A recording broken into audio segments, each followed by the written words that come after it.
Work and energy का numerical 8.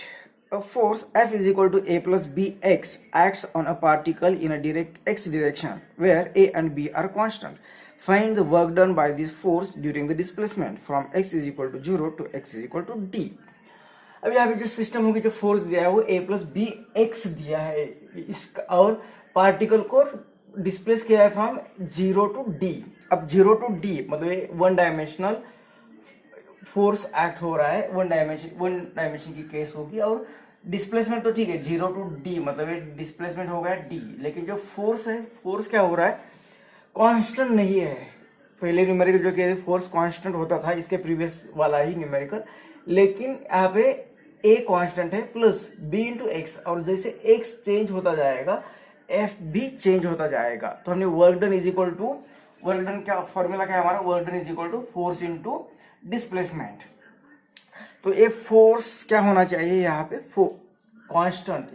ये जो इक्वेशन है कांस्टेंट फोर्स के लिए है, लेकिन यहाँ पे फोर्स ही कांस्टेंट नहीं है. तो ये फॉर्मूला कैसे यूज करेंगे, तो हम क्या करेंगे, एक स्मॉल इसका स्ट्रिप ले लेंगे कि यहाँ से यहाँ तक पार्टिकल को डिस्प्लेस कर रहे हैं. तो यहाँ का फोर्स अलग होगा, क्योंकि x की वैल्यू सपोज यहाँ पे 1 है, 2 है, 3 है, 4 है. तो ये वैल्यू जैसी यहाँ पे 1 होगी तो फोर्स अलग होगा, 2 होगी तो फोर्स अलग, 3 होगी तो हर जगह पे फोर्स अलग है. तो हम क्या करेंगे कि एक स्मॉल पॉइंट ले लेंगे. तो यहाँ पे जो x होगा, यहाँ से यहाँ पे x चेंज हो रहा है, लेकिन ये जो चेंज होगा इतना स्मॉल ले लेंगे हम कि इससे कुछ f में ज्यादा डिफरेंस नहीं आएगा, ऑलमोस्ट कांस्टेंट आएगा. क्योंकि यहाँ पे अगर हम लेंगे 0.01 और ये मतलब ये पॉइंट होगा सपोज 2 और ये नेक्स्ट पॉइंट होगा 2.01, तो इसके कारण ये x बहुत ही कम हो गया, तो ये फोर्स में ज्यादा डिफरेंस नहीं आ जाएगा. अगर ये बी कांस्टेंट, अगर उनकी वैल्यू ज्यादा है, ए की वैल्यू 100 है और बी की वैल्यू 50 होगी और यहाँ पे x बहुत ही कम होगा, तो इस केस में बहुत ही कम होगा, तो f में ज्यादा डिफरेंस नहीं आ जाएगा. तो स्मॉल स्ट्रिप लेंगे और इसके लिए यहाँ से यहाँ वो पार्टिकल को डिस्प्लेस करने के लिए जो वर्क डन लगेगा dw, वो कितना होगा, ये होगा ए फोर्स यहाँ का और इनटू ये इतना डिस्प्लेसमेंट डेल्टा x. अब इस केस में इस फोर्स को हम ऑलमोस्ट कांस्टेंट ले रहे हैं. इस केस में यहाँ से यहाँ लाने के लिए फोर्स x इतना स्मॉल लिया है कि उसके कारण ज्यादा डिफरेंस नहीं आएगा और फोर्स ऑलमोस्ट कांस्टेंट रहेगा.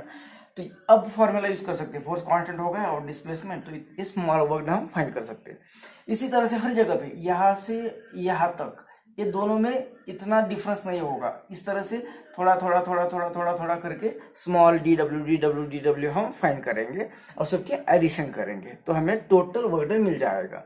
मतलब टोटल वर्क डन के लिए हम जिस तरह से स्मॉल वर्क डन फाइंड करेंगे और सबकी एडिशन, मतलब उसको इंटीग्रेट कर रहे हैं, तो इनका इंटीग्रेशन ले लेंगे, इसका इंटीग्रेशन ले लेंगे. और इंटीग्रेशन कहाँ से कहाँ तक लेंगे, यहाँ से यहाँ तक, मतलब ये 0 टू ये d तक ले लेंगे. तो dw अभी वर्क डन फाइंड करना है, तो integration of a to b. अब f की वैल्यू पुट करेंगे, तो f की value a plus b x और ये dx delta x small x. अब इस केस में बहुत लोगों का भी इंटीग्रेशन नहीं आता है फाइंड करना, तो देख लेते कैसे फाइंड करना है. तो ये dx को पहले क्या करेंगे हम, integration of dw is equal to a, integration हम इसके लिए लेंगे प्लस इंटीग्रेशन ऑफ इसके लिए लेंगे. तो इंटीग्रेशन ऑफ ए और ये dx इसे मल्टीप्लाई हो रहा है, प्लस इंटीग्रेशन ऑफ इसके लिए bx dx. इस तरह से हमने सेपरेट कर दिया. ये 0 टू ए लिमिट होगा इसका. अब ये तो कांस्टेंट होगा, जो भी कांस्टेंट है, इंटीग्रेशन मतलब वेरिएबल वेरिएशन नहीं आ रहा है, जो भी कांस्टेंट है आप उसे बाहर ले सकते हैं. तो यहाँ पे ही हम इसे बाहर ले रहे हैं. तो देखो ए हमने ए बाहर ले लिया, बी भी क्या है कांस्टेंट है, इसे भी बाहर ले लिया. अब हमें dx का इंटीग्रेशन, तो याद रखना कि ये इंटीग्रेशन मतलब हमें इंटीग्रेट करना है बहुत सारे dx मतलब कोई एक पार्ट होगा, इसका एरिया सपोज x होगा, तो ये स्मॉल dx ले लिया, स्मॉल dx. इस तरह से अगर हम स्मॉल dx लेते लेते उनकी एडिशन करेंगे, इंटीग्रेट करेंगे, तो क्या मिलेगा, हमें टोटल x मिलेगा. मतलब ये स्मॉल dx का इंटीग्रेट करते तो हमें x मिलता है. तो यहाँ पे फॉर्मूला क्या आएगा फिर, ये इंटीग्रेशन a और ये इंटीग्रेशन किसका, dx का क्या आएगा x. और ये जो लिमिट्स होते हैं ये इस तरह से पुट करेंगे, प्लस अब यहाँ पे x dx x D x. तो इसका फॉर्मूला याद रखना है आपको एक्स डी एक्स का, कि सपोज इस पर इसके न्यूमरेटर पे एन मानते हैं एन, तो क्या होता है x n plus one upon n plus one, ये फॉर्मूला याद रखना है। अब यहाँ पे एक्स रेस टू कितना है वन, कुछ नहीं मतलब वन होगा, तो इस केस में ये फॉर्मूला क्या आएगा एक्स रेस टू वन होगा डी एक्स। तो ये क्या आएगा एक्स रेस टू वन है और इसमें ऐड करना है वन, तो वन प्लस वन टू होगा और ये टू, मतलब इसका इंटीग्रेशन क्या आएगा, ये तो बी कांस्टेंट है और इसके बाहर आएगा x square divided by two, और इसकी लिमिट 0 to a पुट करना है, 0 to d पुट करना है, डिस्टेंस d दिया है यहाँ पे तो d पुट करना है, 0 to d पुट करना है। तो ये क्या आएगा यहाँ पे dw क्या आएगा, इंटीग्रेशन यहाँ पे आपको समझ में आ गया इसका फॉर्मूला।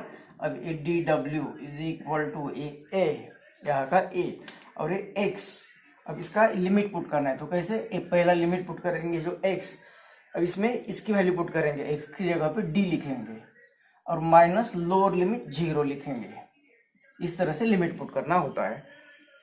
प्लस अब यहाँ पे b कांस्टेंट, अब ये लिखेंगे, अब इसमें ये अपर लिमिट पुट करेंगे, x की जगह पे d लिखेंगे, तो ये क्या आएगा D square upon two minus फिर x की जगह पे 0 रखेंगे, तो 0 स्क्वायर अपॉन टू, तो 0 आ जाएगा। तो इस तरह से वर्क डन आ रहा है यहाँ पे d माइनस 0 d प्लस ये b D square upon two. तो इस तरह से ये वर्क डन 0 to d ये आ जाएगा यहाँ पे। ये वर्क डन अभी इंटीग्रेशन लेने के बाद ये वर्क डन ये होगा total work done, capital work done, small work done को ही हमने इंटीग्रेट किया है। तो टोटल वर्क डन इस तरह से वेरिएबल फोर्स था, इसलिए टोटल वर्क डन यहाँ पे ये आ जाएगा।